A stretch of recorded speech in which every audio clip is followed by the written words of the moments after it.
to let go of wherever you've been, whether it's morning in your world or whether it's afternoon. Just noticing maybe the feel of your feet against the floor, maybe your hands, whether they're making contact with your lap or whatever they're touching. Maybe feeling your body, maybe your legs against the chair, your body, however it's being supported. Maybe noticing your breath.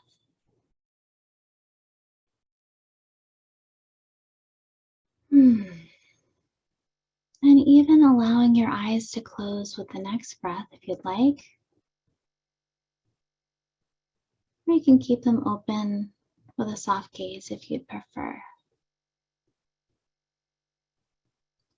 So I'll be leading, but if there's anything that I say that doesn't quite fit for you, you can always just shift to follow your body's wisdom.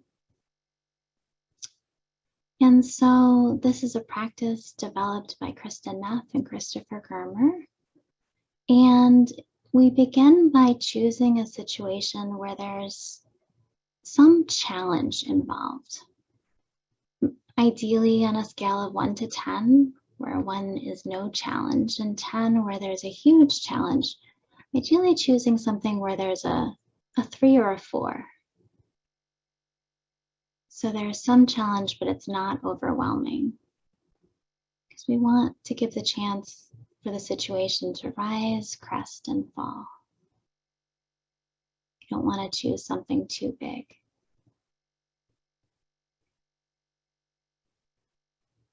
This could be a conflict with friends or family. This could be something at work, something to do with health, some sort of protest where there's some blame, some shame, some way you're turned on yourself.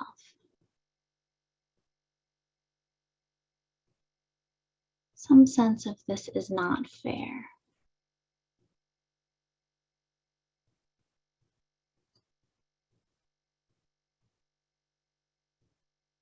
And allowing the situation to come to mind and to come to heart.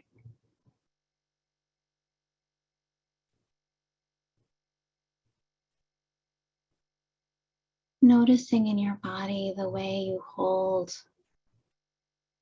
Maybe it's a clench in your face.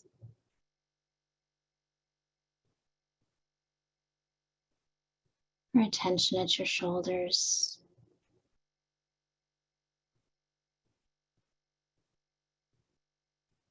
Maybe noticing the words that you typically say to yourself or to someone else.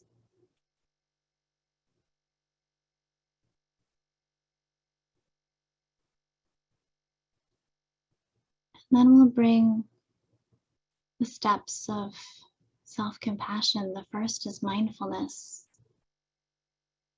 Noticing what is. I'll offer some phrases. You can use some of them or use whatever words are more meaningful to you. This is a moment of suffering.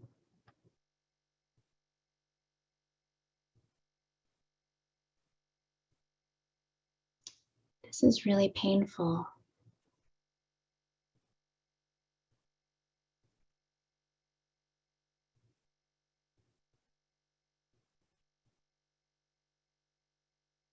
This is hard for me right now.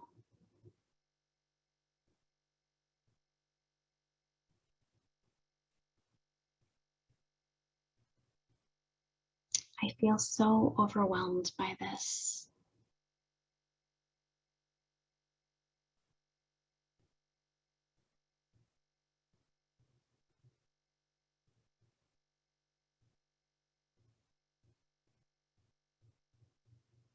Choosing whatever words are true for you in this moment.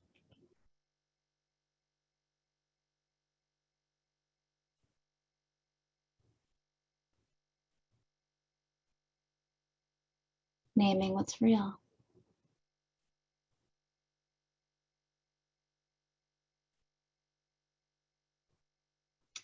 And then shifting to the second step of self-compassion, common humanity.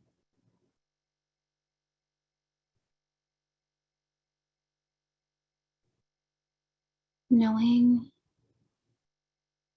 that all of us sometimes suffer.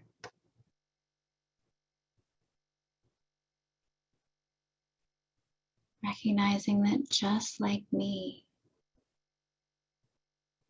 there are others that are struggling with this situation.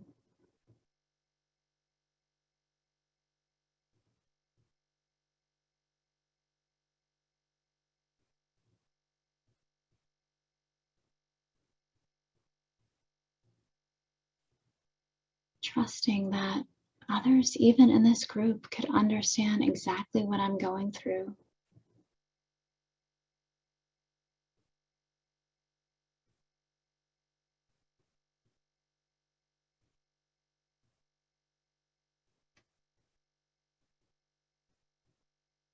Believing that I'm not alone in what I'm feeling.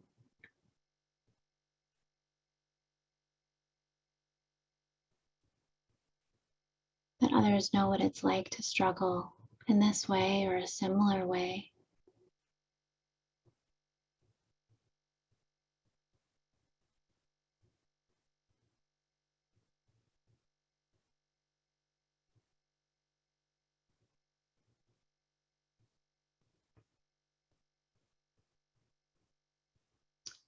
And then shifting to the third phase of self-compassion, which is self-kindness. And this may be experimenting with the gestures of self-kindness. And maybe that's putting a hand on your heart, or maybe your cheek, or your belly.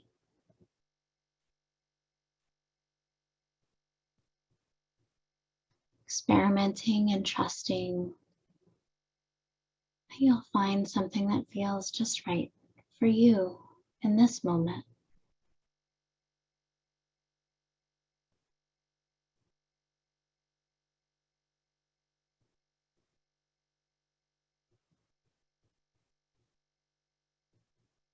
Can also be experimenting with the phrases of self-kindness. Maybe the one from Master Thich Nhat Hanh. Darling, I care about this suffering.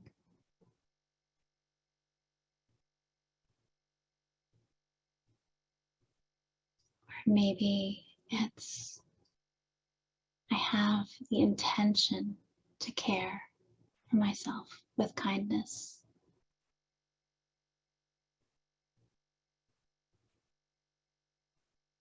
Planting the seeds for the future.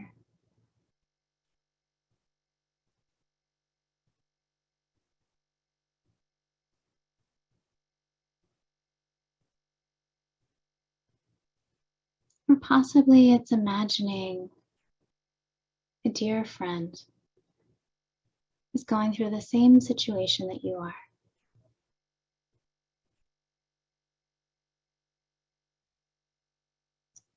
What would you say to this friend if you had just a few moments? No advice, but just a few words, heart to heart.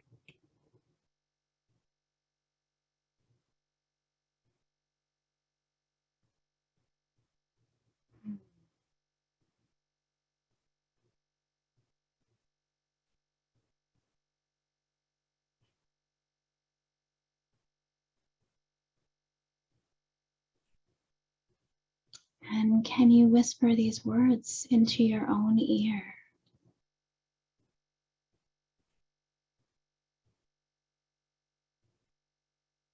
Allowing yourself to receive your own kindness.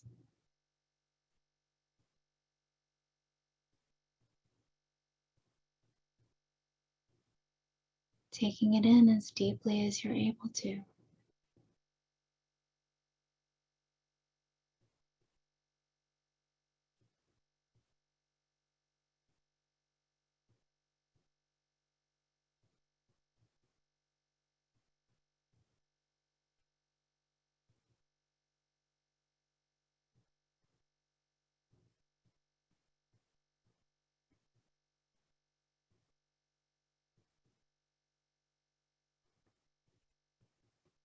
And then when that feels complete,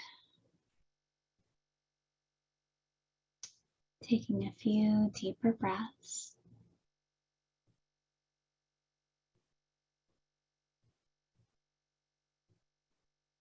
Maybe wiggling around your fingers or your toes. Opening your eyes if you've closed them.